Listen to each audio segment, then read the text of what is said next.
Fala pessoal, no vídeo de hoje vamos fazer uma revisão turbo da matéria de Direito Administrativo focado para o concurso da Polícia Militar do Estado de Goiás.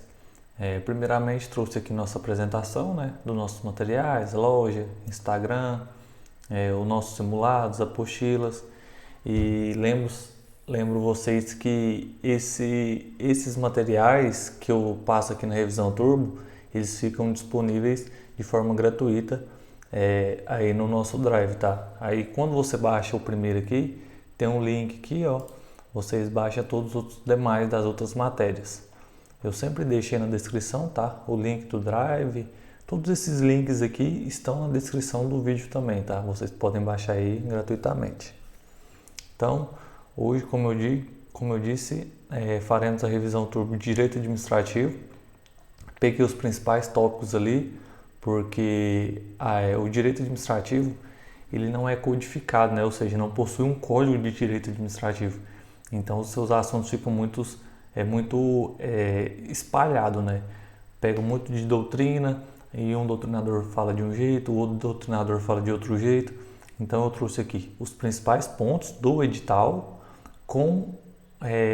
fazendo referência àqueles doutrinadores que são mais utilizados, tá?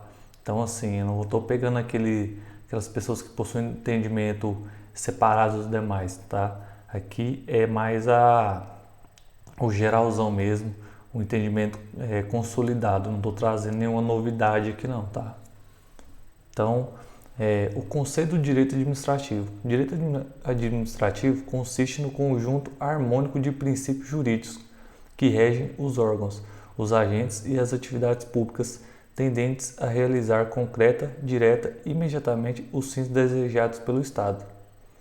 As fontes do direito administrativo indicam a origem, ou seja, a procedência das normas e princípios de direito administrativo. Então, como eu disse, eu trouxe aqui os entendimentos mais consolidados. A doutrina aponta como fontes do direito administrativo a lei, a doutrina, a própria doutrina, né? A jurisprudência, ou seja, os entendimentos dos tribunais e os costumes. Os princípios constitucionais expressos do direito administrativo é o famoso LIMP. Isso aqui é um mnemônico previsto no artigo 37. Esses são os expressos, ou seja, está positivado na Constituição Federal, que é o legalidade, impessoalidade, moralidade, publicidade e eficiência. Gente, tomem cuidado com esse princípio aqui, porque eu já vi em prova cobrar o seguinte: os princípios constitucionais expressos do direito administrativo é legalidade, impessoalidade, moralidade, publicidade. Aí aqui ele coloca assim, tipo, eficácia. Aí o cara só decora o LIMP, né? Aí, tipo assim, ele vê o E, ele pensa, deve ser de eficácia, mas não é, tá? É eficiência. Deixa eu até riscar ele aqui. Na verdade, eu vou deixar ele de vermelho. Esse aqui eu vou pôr outra cor, para vocês não confundirem. Tá? É eficiência, não é eficácia. Eu, inclusive, já caí numa pegadinha dessa aí, respondendo questão no que concurso. Princípio da legalidade. Para o particular, legalidade significa a permissão de fazer tudo o que a lei não proíbe, ou seja, como a administração pública representa os interesses da coletividade, ela é sujeita a uma relação de subordinação, pelo qual só poderá fazer o que a lei expressamente determina. Então, gente, esse princípio da legalidade, ele vai de encontro com o princípio da discricionalidade, né? A legalidade é quando o agente ele tem que fazer o que está na lei. Já a discricionalidade, agora eu vou ler para vocês, ele permite que o agente, ou então a pessoa mesmo, ela tem escolhas a ser seguidas, tá? Então ela pode fazer de um jeito ou de outro. Eu cito como exemplo o inquérito policial, né? O inquérito policial ele é discricionário, ou seja, o delegado não tem uma forma específica para seguir. Ele pode ali, do jeito que achar melhor, né, fazer os atos, os procedimentos administrativos do inquérito da melhor maneira que achar. Esse é o princípio da discricionalidade, que vai de encontro à legalidade, que a legalidade ele tem que seguir do jeito que está escrito. Princípio da impessoalidade. Segundo esse princípio, a administração pública deve tratar igualmente todos aqueles que se encontram na mesma situação jurídica, ou seja, o princípio da isonomia ou igualdade.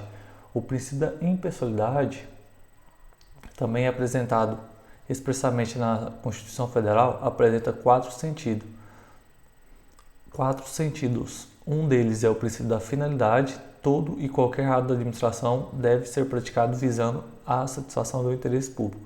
Ou seja, o princípio da impessoalidade nada mais é do que a administração ela deve tratar a todos de forma isonômica. O princípio da impessoalidade é violado quando se utiliza na publicidade oficial de obras e de serviços públicos o nome ou a imagem do governante, de modo a caracterizar a promoção pessoal do mesmo. Viola-se também esse princípio o não respeito à ordem cronológica, ordem de chegada, ordem de precatórios, etc. Gente, essa parte aqui é muito importante, ó. Vira e mexe, cai nas provas. Quando, por exemplo, vou dar um exemplo aqui. O governador, ele faz uma obra, uma escola, numa cidade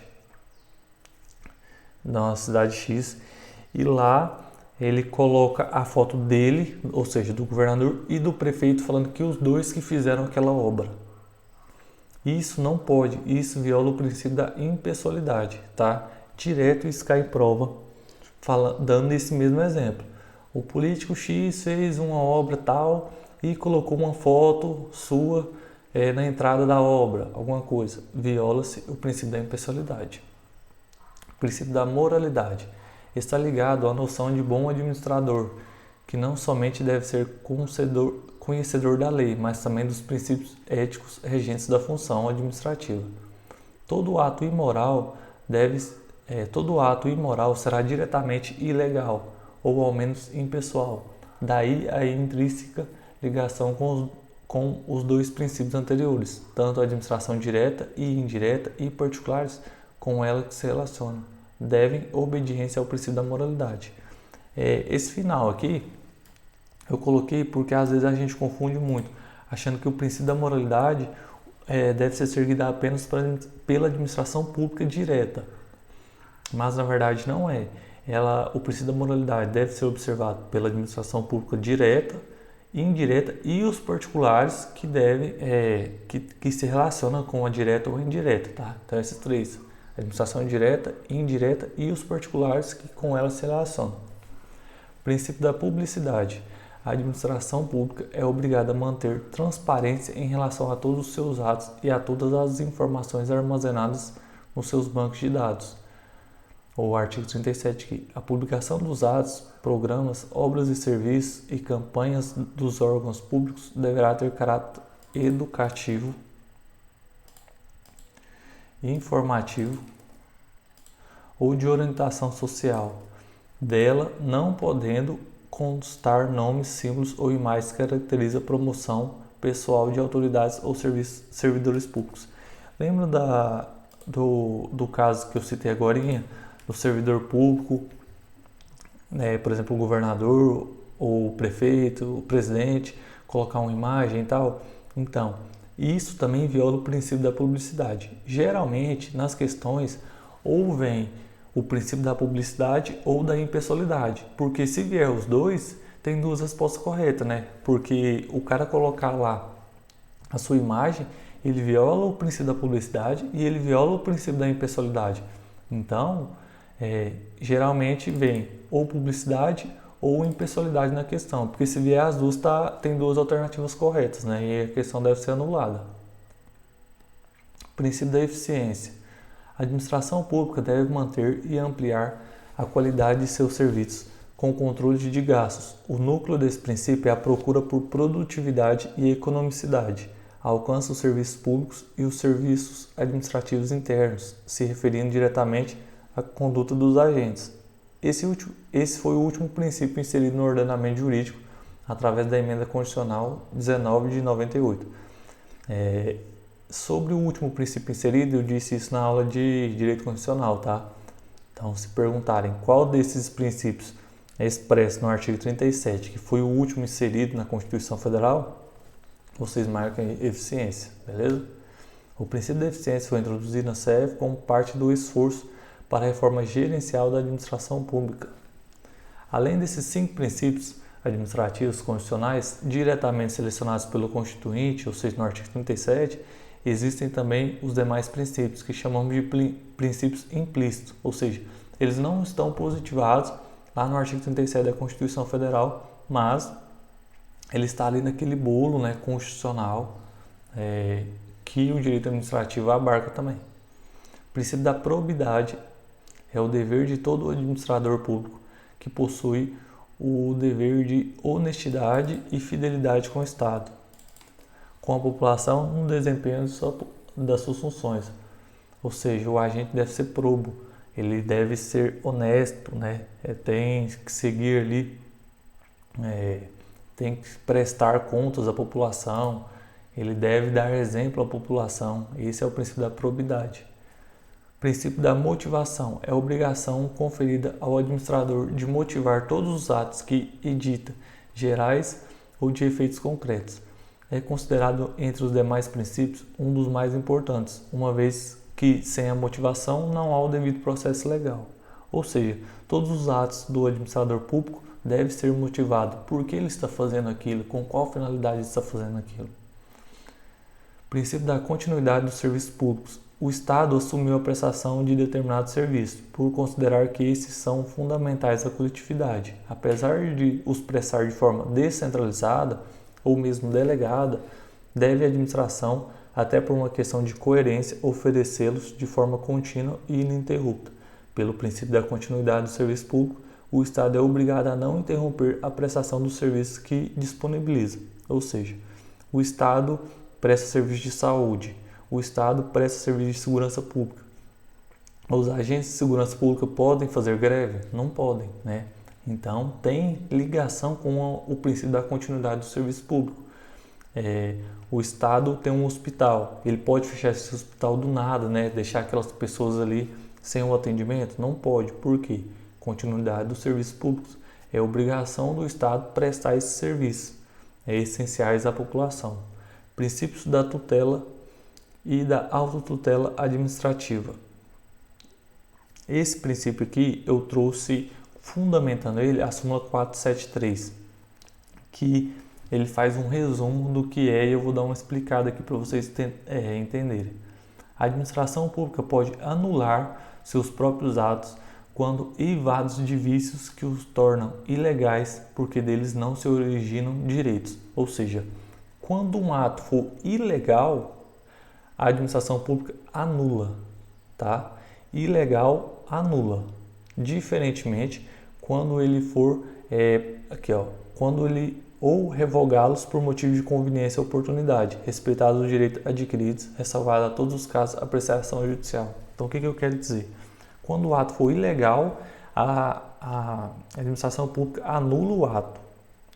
Quando ele for inconveniente ou inoportuno, a administração revoga. Lembrando que quando você anula, vamos supor, tem um ato, um exemplo, um ato X, ele foi considerado nulo, ou seja, a administração pública tornou ele ilegal e vai anular ele.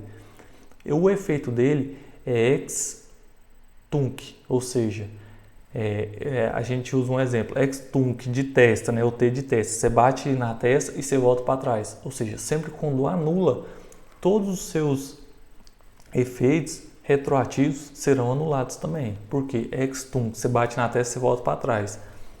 Isso é a anulação. Diferentemente da revogação. A revogação é ex nunc. N de nuca, você bate na nuca e vai para frente. Ou seja, a anulação, ela volta tudo para trás. A revogação, ela só pega ali do momento que foi revogado para frente. Aí ela não produz mais efeitos. Só que os efeitos que foram produzidos anteriormente, antes da revogação, mantêm-se tipo assim, ativos, né? Então, a anulação revoga tudo, a revogação só em diante, tá? E a revogação, ela é quando os atos deixam de ser oportunos ou então eles são, aqui ó, cadê onde eu estava? Conveniência ou oportunidade. Esses dois nomes aqui que eu quero deixa grifado. Então, revogar é conveniência e oportunidade. Quando revoga é daqui para frente, ele não produz mais efeitos, só que os efeitos atrás mantém. Anular é quando os atos são ilegais, aí volta tudo para trás, beleza? Lembre-se, ex nunc, N de nuca, você bate na nuca vai para frente, então é revogar, só daqui para frente. Ex tunc é testa, bate para trás, então é anular. Supremacia do interesse público sobre o privado. Na maioria das vezes, a administração, para buscar de maneira eficaz tais interesses, necessita ainda de se colocar em um patamar de superioridade em relação aos particulares, numa relação de verticalidade, ou seja, vertical. Vertical é a administração pública e os agentes, por exemplo, particulares.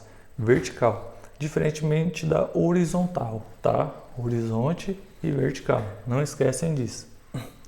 E para isso se utiliza do princípio da supremacia, conjugado ao princípio da indisponibilidade, pois tecnicamente tal prerrogativa é irrenunciável por não haver faculdade de atuação ou não do poder público, mas sim dever de atuação.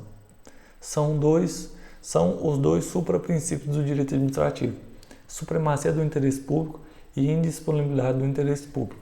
Poderes administrativos. Os poderes conferidos à administração surgem como instrumentos para a preservação dos interesses da coletividade. Caso a administração se utilize desses poderes para fins diversos da preservação dos interesses da sociedade, estará cometendo abuso de poder, ou seja, incidindo em ilegalidade. Nesse caso, o Poder Judiciário poderá efetuar controle dos atos administrativos que impliquem em excesso ou abuso de poder. Poder vinculado. No poder vinculado, não há qualquer liberdade quanto à atividade que deva ser praticada, cabendo ao administrador se sujeitar por completo ao mandamento da lei. Portanto, não há espaço para que o administrador faça o juízo discricionário de conveniência e oportunidade. Eu havia lido esse princípio, né, esse princípio anteriormente, dizendo que o poder vinculado, o próprio nome já diz, né, o agente público está vinculado àquilo, ou seja, ele não tem escolhas a se fazer, ele deve seguir o que está escrito. E também expliquei o poder discricionário, que é quando o agente ele tem uma faculdade, ou seja, um poder de escolher qual caminho ele deve seguir de acordo com o caso concreto, né? Poder discricionário. Existem situações em que o próprio agente tem a possibilidade de valorar sua conduta. Logo, no poder discricionário, o administrador não está diante de situações que comportam a solução única, pois possui assim um espaço para exercer um juízo de valor e de conveniência, que é condições em que irá agir, e oportunidade, momento em que irá agir. Assim, a discricionalidade é igual a oportunidade mais a conveniência. A discricionalidade pode ser exercida tanto quanto o ato é praticado, quanto no momento futuro, nas circunstâncias de sua revogação. Isso aqui é muito importante, ó. Gravem isso. A discricionalidade pode ser exercida tanto quando o ato é praticado, quanto no momento futuro, ou seja, na sua circunstância de sua revogação. Poder regulamentar ou normativo é o poder conferido à administração para elaborar decretos e regulamentos. Percebe-se que o Poder Executivo, nessas situações, exerce força normativa, expedindo normas que se revestem como qualquer outra, de abstração e generalidade. Quando o Poder Legislativo edita suas leis, nem sempre possibilita que elas sejam executadas. Atos normativos originários são emanados de um órgão estatal em virtude de competência própria, outorgada imediata e diretamente pela Constituição, para a edição de regras instituidoras de direito novo. Atos normativos derivados têm por objetivo a explicação ou especificação de um conteúdo normativo pré-existente, visando a sua execução no plano de praxe. O ato normativo derivado, por excelência, é o regulamento. Então, os atos normativos originários, ele institui uma coisa nova, tá? Então, lembrem isso. Originário é original, é novo. Lembrem desse mnemônio. Original é novo. Ele institui uma regra ou um direito novo. Já os atos derivados, eles derivam. Então, aí você já vê a diferença. Originário institui algo novo, original. Derivados, eles só explicam, ele visa esclarecer como deve ser feito um ato que já existe, tá? Então ele deriva para explicar. Os originários, ele institui algo novo. Poder muito importante. E o poder hierárquico e o poder de polícia, que eu vou ler agora, eu acho que para mim são os mais importantes, tá? Deem uma atenção maior a eles. Hierarquia é o escalonamento em plano vertical, lembrem que eu falei, dos órgãos e agentes da administração que tem como objetivo a organização da função administrativa e não poderia ser de outro modo. Tantas são as atividades a cargo da administração pública que não se poderia conceber sua normal realização sem a organização em escalas dos agentes e dos órgãos públicos. O poder hierárquico não se manifesta em pessoas jurídicas distintas, ou seja, o poder hierárquico ele se manifesta na mesma pessoa jurídica. Os institutos de delegação e de avocação decorrem do poder hierárquico. Olha uma questão aqui, saindo. Isso aqui é muito fácil de cair nessa prova, hein? Os institutos da delegação e da avocação decorrem de qual poder da administração pública? Uma boa questão, hein, para a prova. Poder hierárquico. Delegação. A autoridade transfere parte de suas atribuições para que outro agente pratique em seu lugar, ou seja, estou delegando a minha função a outra pessoa. Característica. Não há necessidade de subordinação entre o delegante e o delegado. A delegação de competência administrativa pode dar-se de um órgão administrativo para outro que não lhe seja subordinado, em razão de circunstâncias de índole técnica, social, econômica, jurídica ou territorial. Avocação. Quando uma autoridade chama para si ato que seria de seu subordinado, a necessidade de subordinação ocorre somente em situações excepcionais e temporárias.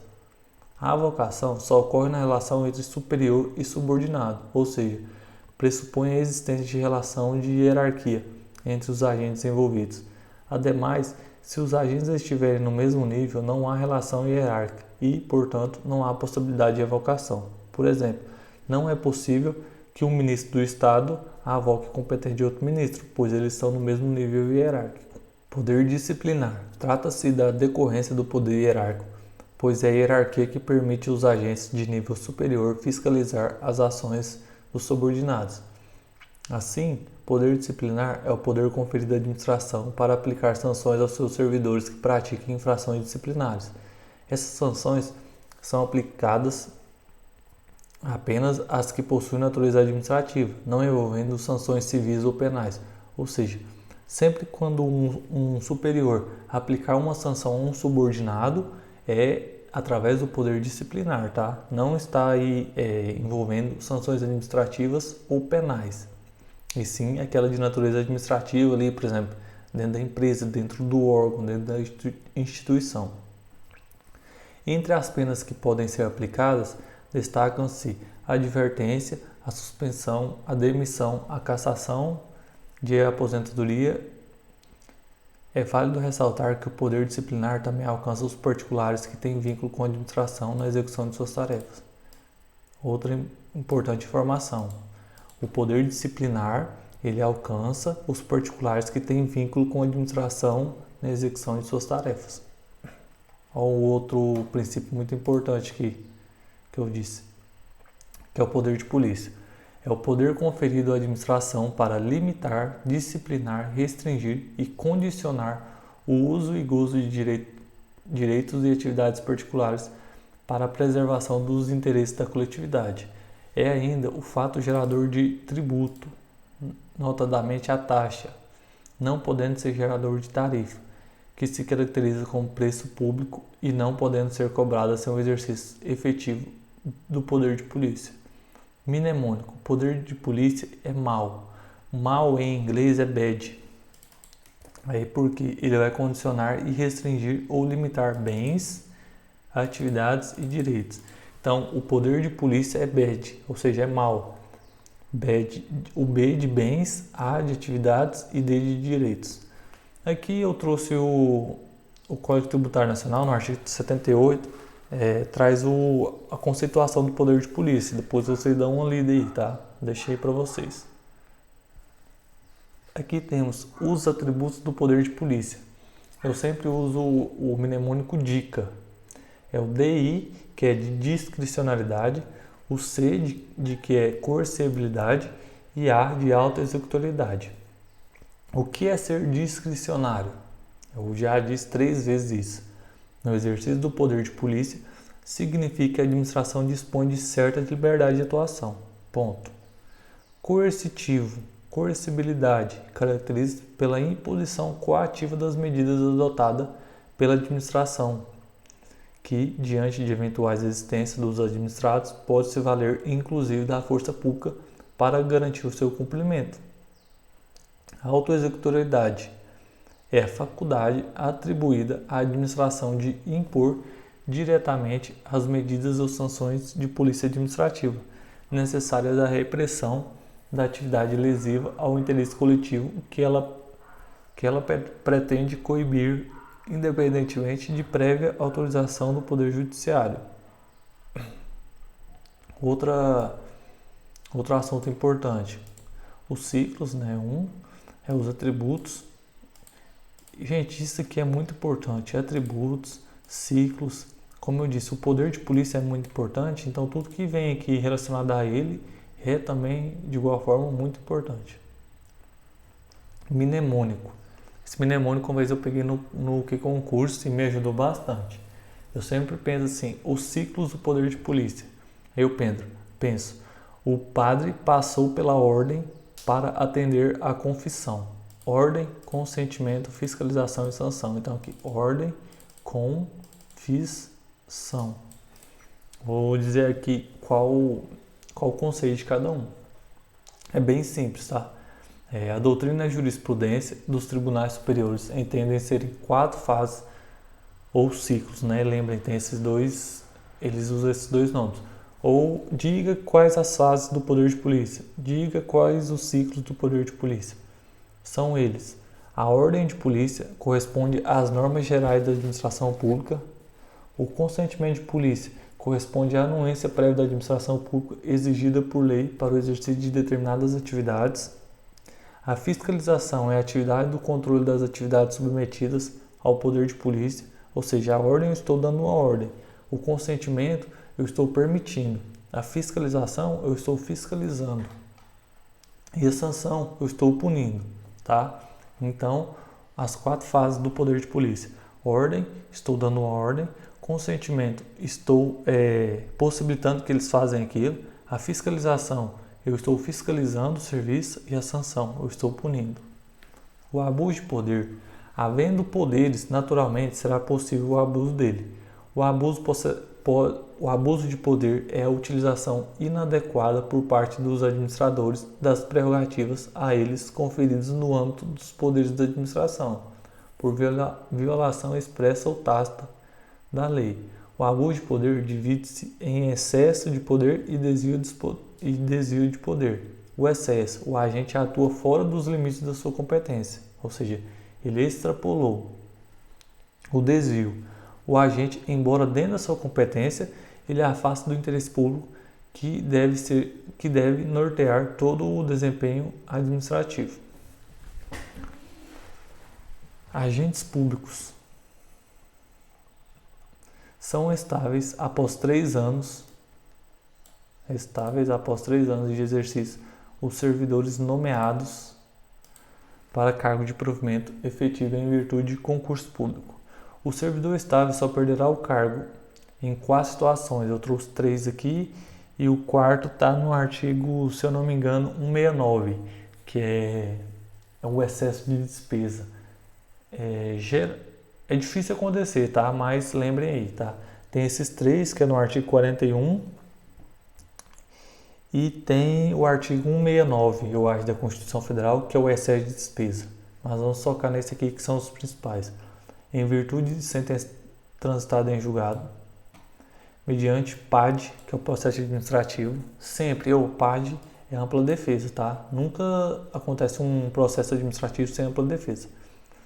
Mediante procedimento de avaliação periódica. E o quarto, o artigo 69 da Constituição, se eu não me engano, é o excesso de despesa. Invalidada por sentença judicial, a demissão do servidor estável será a ele reintegrado e o eventual ocupante da vaga, se estável, reconduzido ao cargo de origem, sem direito à indenização, aproveitando em outro cargo ou por sem disponibilidade com remuneração proporcional ao tempo de serviço. Ou seja, o servidor que foi demitido e reintegrado fará jus ao ressarcimento de todas as vantagens. Não obstante, o servidor que estava ocupando sua vaga, se estável, será reconduzido ao cargo de origem e diferente do reintegrado, não tem direito à indenização. Extinto o cargo ou declarada a sua desnecessidade, o servidor estável ficará em disponibilidade com remuneração proporcional ao tempo de serviço, até o seu adequado aproveitamento em outro cargo. Como condição para a aquisição da estabilidade, é obrigatória a avaliação especial de desempenho por comissão instituída para essa finalidade. Conceito de agente público.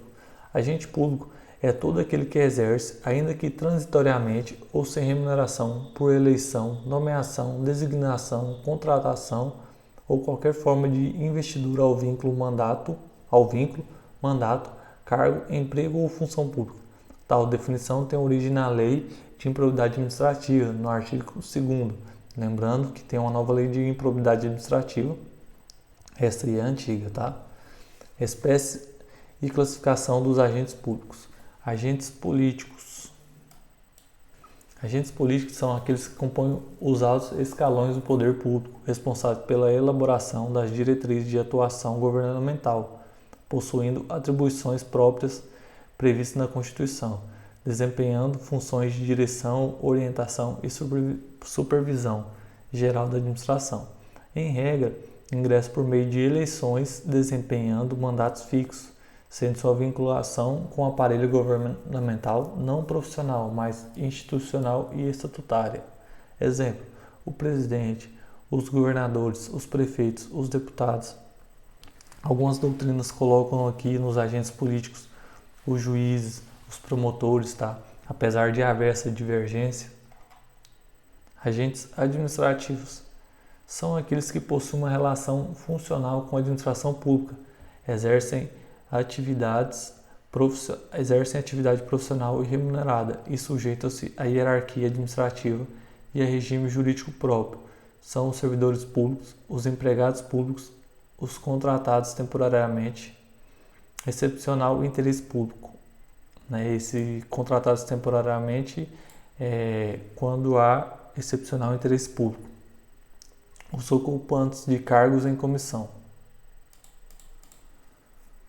Servidores públicos. Lembrando que os agentes administrativos, ele é genérico, ele é amplo. Aí dentro dele tem os servidores públicos e os empregados públicos, tá? Então não faça essa confusão. Servidor é uma coisa, empregado é outra. Servidor, quando você passa no concurso público, você tem ali o caráter estatutário, ou seja, você recebe pelo estatuto do servidor. Já o diferente do empregado público é pela CLT, tá? Tem outras classes de agentes administrativos, mas eu trouxe as duas principais, que é o servidor público e o empregado público. Lembre, servidor público concursado, ali, tem a estabilidade depois de 3 anos, e os empregados públicos não têm essa estabilidade, é regido pela CLT, beleza? Então, os servidores públicos são agentes administrativos que mantêm relação funcional com o Estado de caráter estatutário, Lei 8.112, de 90, sendo titulares de cargos públicos de provimento efetivo ou em comissão. É um servidor público que foi previamente submetido e aprovado em um concurso público e agora ocupa um lugar, ou seja, um cargo público. Posteriormente, uma vez aprovado em uma avaliação de desempenho, adquirirá a estabilidade do serviço público após 3 anos, que não é absoluta, mas relativa, vale lembrar. Exemplo: um policial rodoviário federal, um delegado, um agente da Polícia Civil, um analista, tá? Eu coloquei aqui, alguns doutrinadores colocam o juiz de direito e promotores como servidores públicos. Já o STF entende que são agentes políticos. Então tem essa divergência aí. Mas eu creio que não vai cair isso para haver essa divergência e a OCP ser uma banca muito literal, né? Gosta da lei. Empregados públicos. O empregado público, assim como o ocupante de um cargo público de caráter efetivo, também se submete à regra do concurso público. Porém, o seu vínculo com a administração pública não será legal, mas sim contratual, sendo regido pela CLT. Na prática, é a famosa carteira assinada. Assim, é importante lembrar que os empregados públicos não têm a estabilidade de um servidor público ocupante de um cargo efetivo, típico do regime estatutário. Isso aqui é como, por exemplo, um funcionário do Banco do Brasil. Ele fez o concurso público, mas ele não tem aquela estabilidade e é regido pela CLT. Contudo, isso não quer dizer que o empregado público possa ser demitido livremente como um empregado comum. Para que isso aconteça, a demissão deverá ser motivada e após regular processo administrativo, ou seja, o PAD, observado, como eu disse sempre, o contraditório e ampla defesa. Exemplo, empregados do Banco do Brasil, Caixa Econômica Federal, Petrobras e Correios. Atos administrativos. Ato administrativo é uma declaração unilateral de vontade do Estado ou de quem o represente. Exemplo, o particular que desempenha uma função estatal através de uma concessão. No exercício da função administrativa de nível inferior à lei, com a finalidade de atender ao interesse público. Atos administrativos. Ato administrativo é uma declaração unilateral de vontade do Estado ou de quem o represente. Exemplo, o particular que desempenha uma função estatal através de uma concessão, no exercício da função administrativa de nível inferior à lei, com a finalidade de atender ao interesse público. Exemplo, através de decreto, resoluções, portaria, instruções, visando criar, restringir, declarar ou extinguir direitos e sujeito ao controle judicial. Quais são os requisitos e os elementos da validade dos atos administrativos? Gente, preste muita atenção, isso é muito importante. É muito importante, é fácil e é muito cobrado, tá? O ato administrativo deve atender a alguns requisitos para sua adequada expedição. Logo, de acordo com a Lei de Ação Popular, são eles: quais são os requisitos ou elementos da validade dos atos administrativos? A gente chama de COFIFOMOB, ou seja, competência, finalidade, forma, objetivo e objeto. As siglas que representam o COFIFO são sempre vinculadas. Como eu já disse umas 4, 5 vezes aqui, o que é vinculado? O agente tem que seguir o que está escrito na lei. Ele não tem um poder de discricionalidade. E já os dois últimos, que é o MOB, o motivo e o objeto, podem ser vinculados ou discricionários. Então lembra, COFIFO sempre vinculadas. E o MOB ou vinculadas ou discricionárias, beleza? Competência ou sujeito é o poder atribuído ao agente público para a prática de seus atos administrativos. A competência resulta da lei e por ela é determinada. Competência quer dizer a lei conferiu a atribuição para praticar o ato administrativo. São atos indelegáveis. Eu coloco aqui cenoura, que é competência exclusiva, atos normativos e recursos administrativos. Então, cenoura, competência exclusiva, CE, né, competência exclusiva, NO, de atos normativos e RE, de RA, de recursos administrativos, tá? Então, são atos indelegáveis, competência exclusiva, atos normativos e recursos administrativos. A competência é intransferível e irrenunciável, ou seja, você não pode transferir e você não pode renunciá-la, mas a execução do ato pode ser delegada para agentes ou os órgãos da mesma ou de inferior hierarquia, ou mesmo avocada para agentes ou os órgãos subordinados. Competência é a mesma coisa que titularidade. Finalidade. A finalidade pode ser compreendida em dois sentidos. No sentido amplo, finalidade significa que o ato deve sempre atender ao interesse público.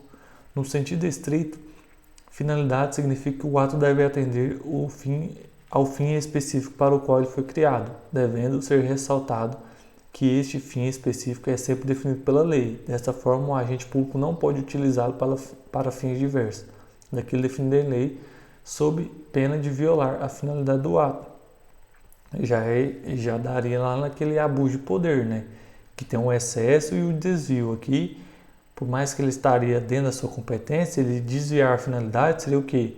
O desvio de poder, né? Desvio de finalidade. Forma. É como um ato se materializa. É a manifestação de vontade sendo concretizada, expedida. Assim, se a administração resolve criar o direito para alguém usar a calçada, terá que fazer isso por meio de um ato administrativo. Mas como esse ato vem ao mundo jurídico, com um documento escrito que autoriza o uso da calçada? Se a administração pública reconhece que um cidadão preencheu todos os requisitos que a lei exige para tirar a carteira de motorista, como que ele reconhece isso? Expede um ato escrito que é a licença. Portanto, a forma nada mais é que a exteriorização da vontade administrativa, que, em regra, será escrita, mas pode ser praticada de modo verbal, por gestos, por sons, por placas ou meios mecânicos. O que é a formalização ou formalidade do ato administrativo? Formalidades são as exigências necessárias estabelecidas em lei para a correta prática do ato. Motivo. Motivo é a situação de direito ou de fato. Isso aqui já mata uma questão. Situação de direito ou de fato que autoriza a prática do ato administrativo, podendo ser uma situação fática ou estar prevista em lei. Situação de fato é o acontecimento que gera a expedição do ato administrativo. É uma situação anterior que leva a administração a manifestar sua vontade. Um exemplo é o excesso de velocidade. Se um agente verifica a situação, tem motivo para aplicar a multa. O motivo de direito é aquele que já está na lei. A lei já descreve a situação e quando ela ocorre, o ato é a prática.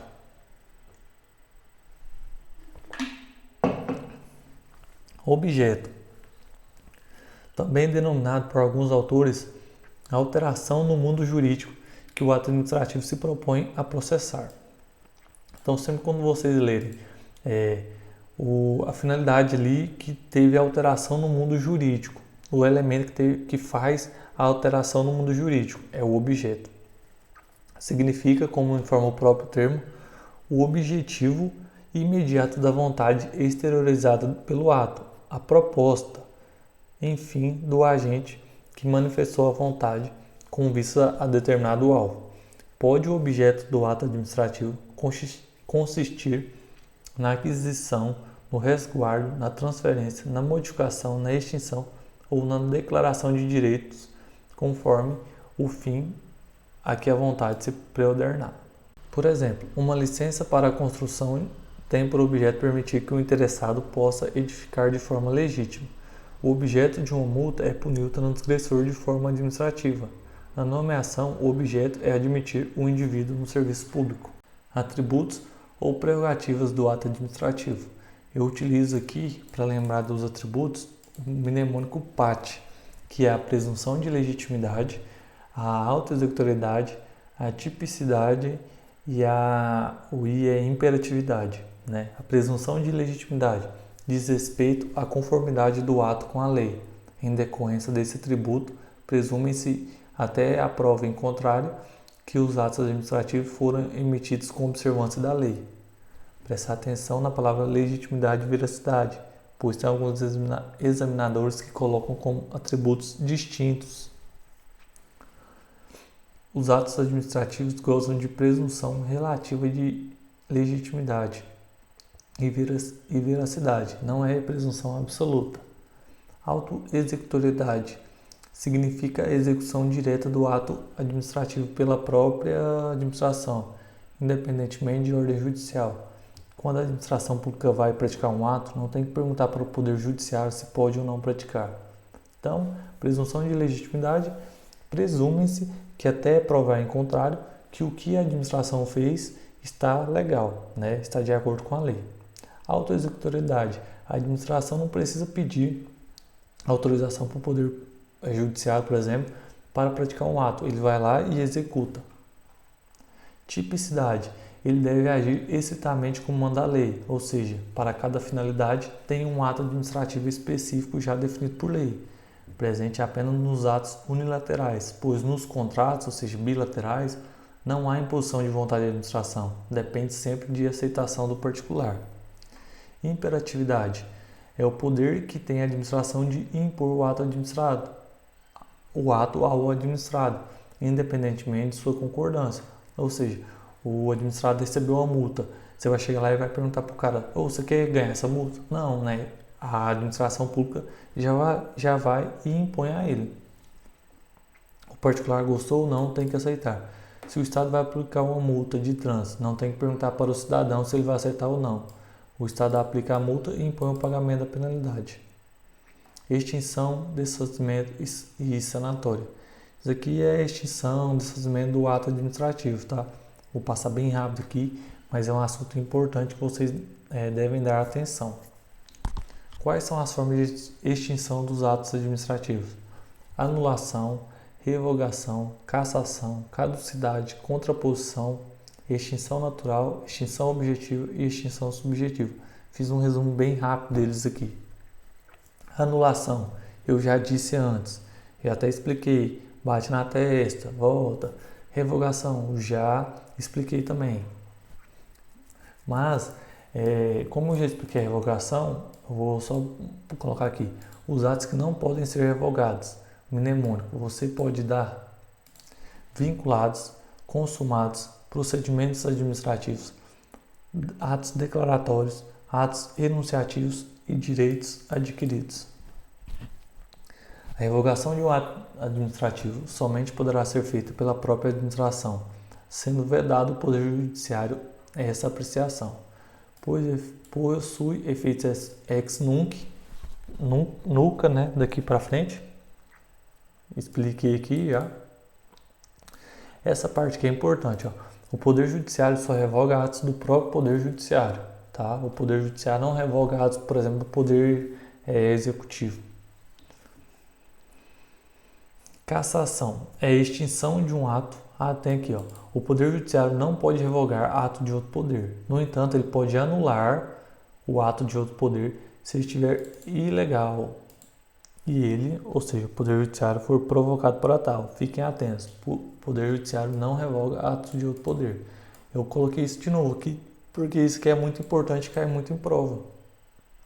Cassação é a extinção de um ato administrativo válido, devido ao descumprimento das condições por parte do favorecido pelo ato, ou seja, possui efeito ex tunc, bate na testa e volta para trás.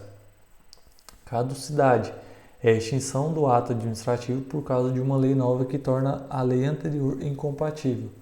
Contraposição é a extinção de um ato administrativo válido quando outro ato produz efeito contrário.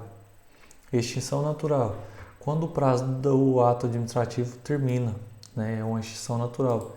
Extinção objetiva é quando desaparece o objeto que gerou o ato administrativo. Extinção subjetiva, quando desaparece o destinatário do ato administrativo. Desfazimento, quando os atos administrativos forem inconvenientes ou inoportunos, ilegais ou ilegítimos, podem ser extintos através da revogação, anulação e ou convalidação.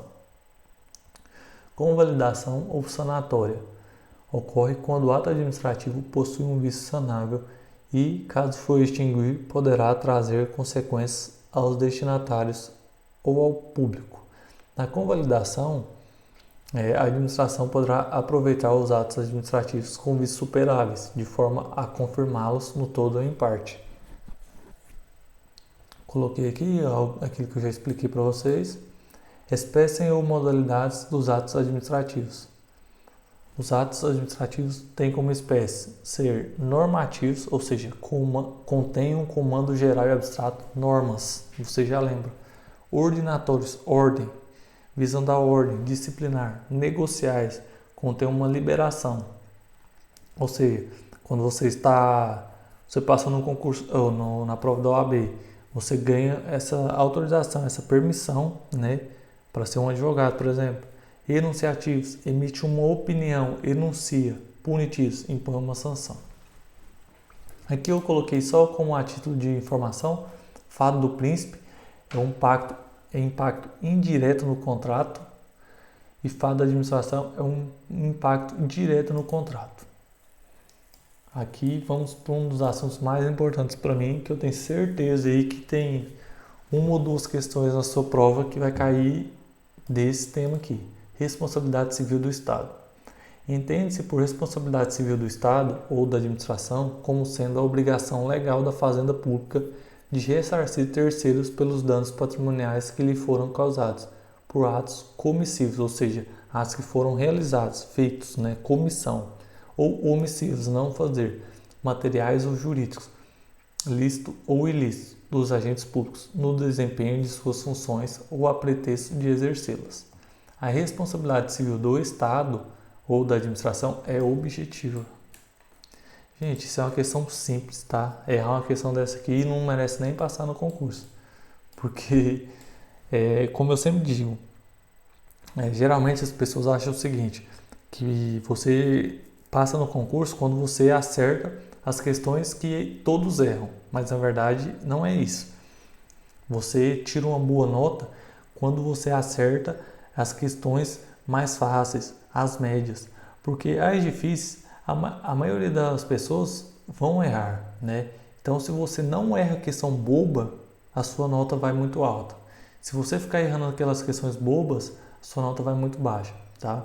Porque as questões muito difíceis, a maioria das pessoas vão errar, uma pequena porcentagem ali estudou aquilo e uma pequena porcentagem vai acertar no chute, na famosa cagada, né?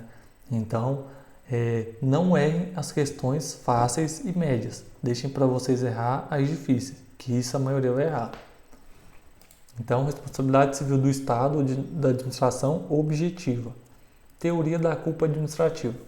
Leve em conta a falta do serviço e não a culpa subjetiva do agente.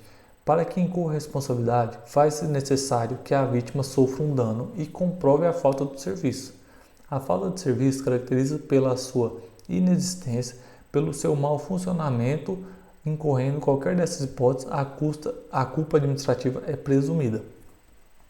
Então, a culpa administrativa, ela não é a teoria adotada pelo Brasil, tá? Porque aqui você tem que comprovar que não teve um serviço e que você foi lesado.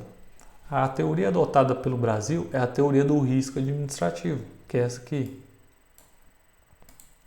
Conhecida também como risco criado ou suscitado, baseia-se no risco que o Estado causa a seus administrados.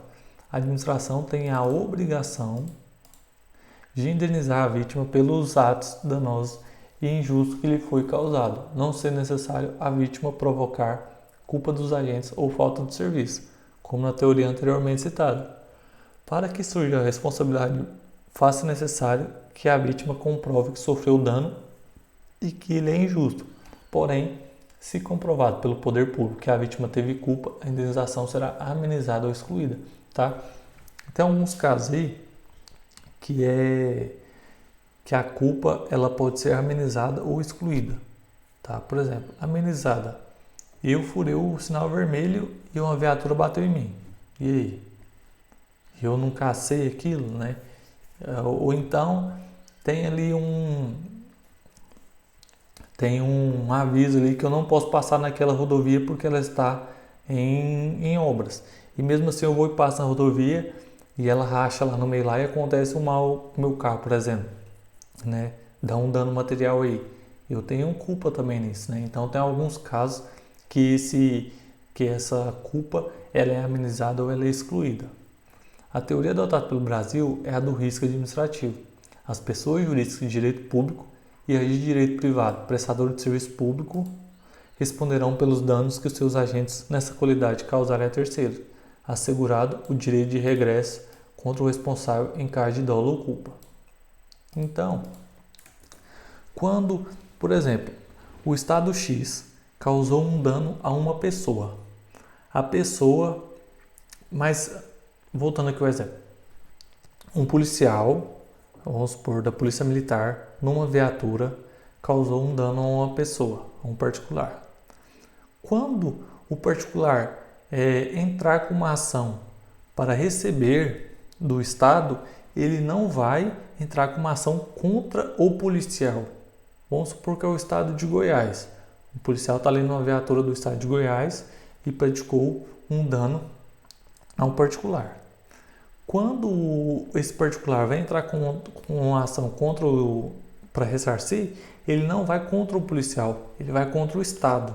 O Estado de Goiás vai pagar o dano que o policial cometeu, tá? Não existe essa do agente, do particular, entrar direto contra o policial.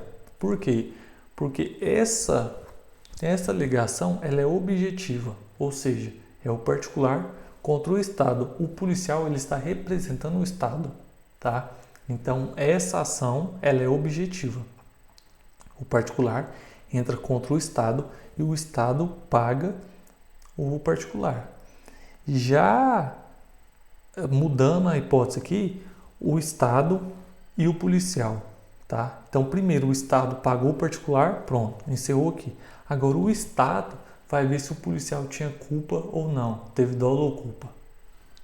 Se caso ele tiver, o policial ressarce o Estado, entendeu?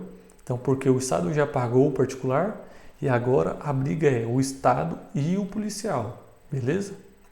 Porque não tem essa de o particular agir direto do policial. Então essa responsabilidade objetiva de Estado e agente particular é uma. Aqui, Estado e policial é responsabilidade subjetiva, ou seja, requer demonstração de dolo ou culpa. Teoria do risco integral. A administração tem o dever de ressarcir todo e qualquer ato danoso causado à vítima, ainda que essa tenha culpa ou dolo. Essa teoria é a qual a administração responde independentemente de culpa ou dolo. Irá responder de qualquer jeito. Aqui não tem atenuação nenhuma. Eu trago como exemplo aqui danos ambientais, danos nucleares, danos derivados de guerras, tá?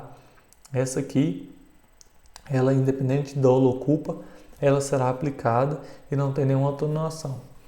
A teoria do risco integral nunca foi adotada no Brasil de maneira oficial. Há doutrinadores que apontam a incidência, sempre excepcional, da teoria com base em alguns dispositivos constitucionais e legais.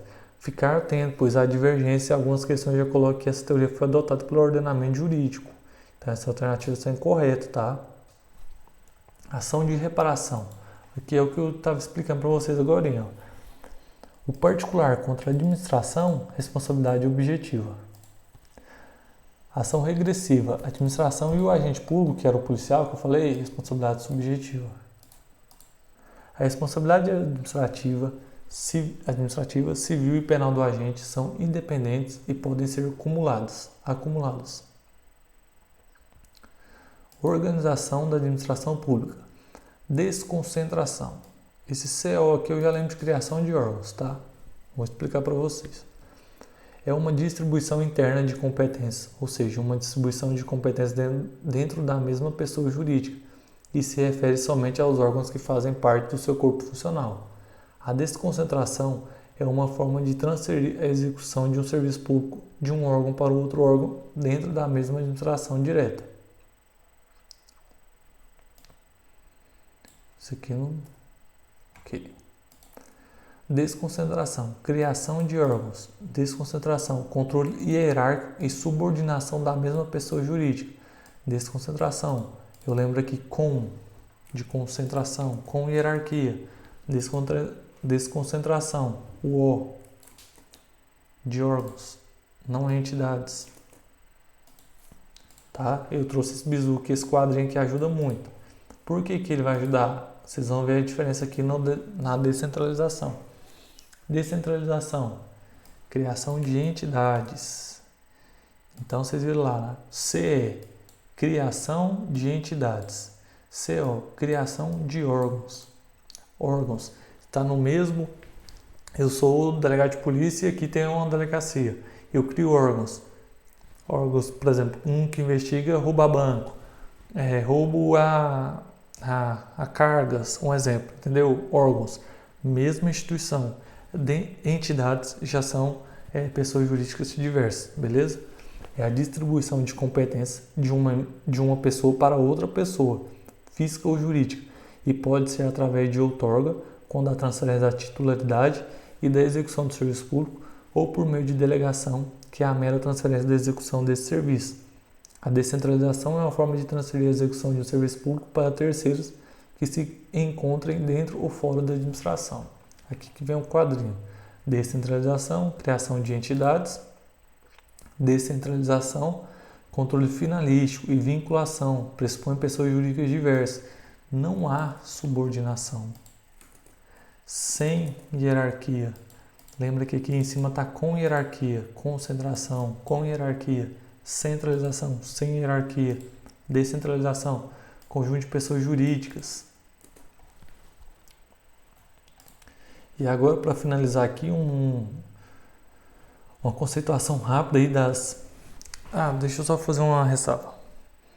Pessoas jurídicas, administração pública direta, administração pública direta, MUDE, M-U-D-E, municípios, União, Distrito Federal e Estados.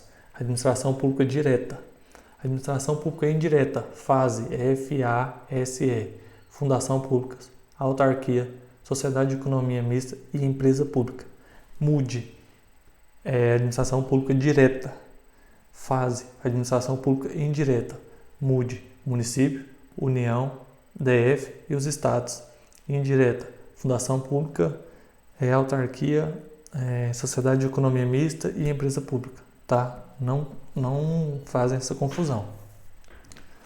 Administração Pública Direta também pode ser chamada de entes federados, entes políticos, e administração centralizada é o conjunto de órgãos que integram a União e exercem seus poderes e competências de modo centralizado.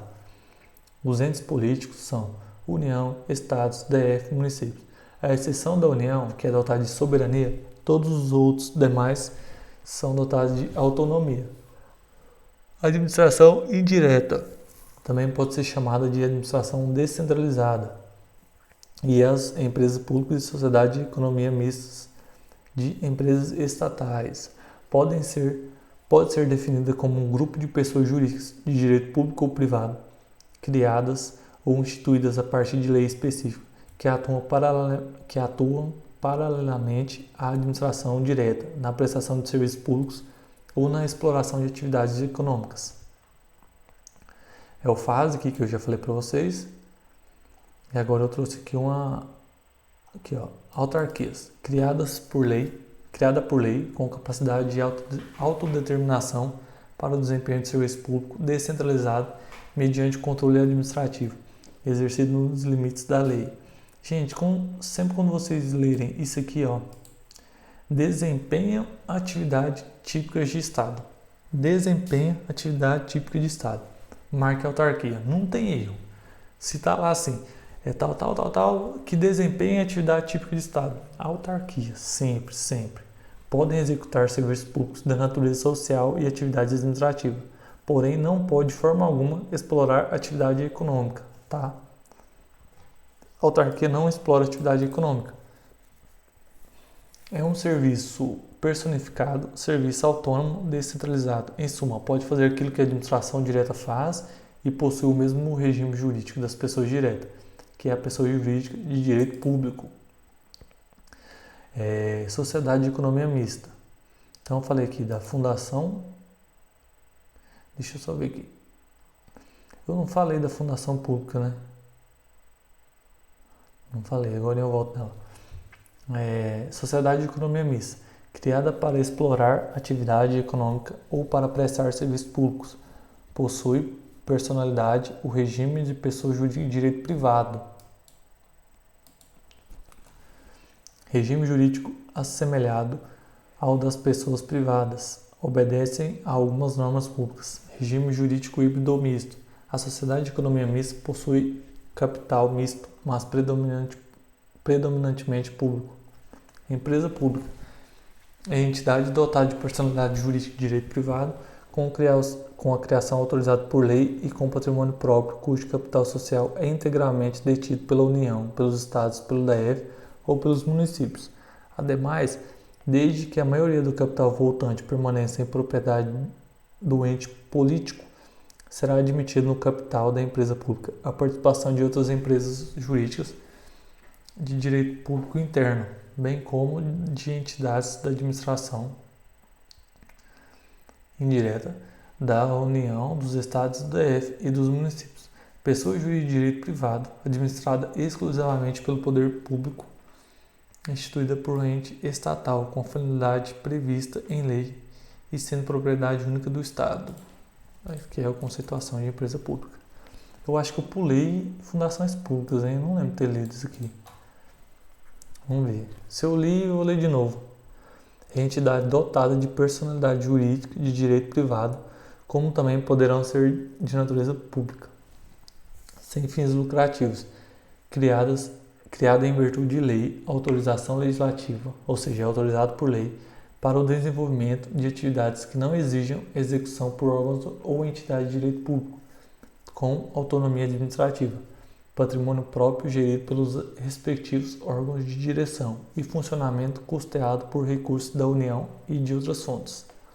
Pessoal, então é isso, creio que foi uma hora e pouco de aula, né? 50 minutos, não sei. Como eu sempre digo, isso é uma revisão, né? Isso aqui não tá para eu ensinar cada ponto. Isso aqui é uma revisão para passar os principais pontos, para dar uma lembrada aí. Espero que ajudem os senhores e as senhoras a conquistar a tão sonhada aprovação. Lembro sempre que esses materiais estão de forma gratuita aí na descrição. Espero aí que muitas dessas revisões aqui que eu estou trazendo, né, das outras matérias e tal, sejam cobradas nas provas e que vocês acertem as questões, né, que é o principal objetivo. Então, fiquem com Deus, até a próxima.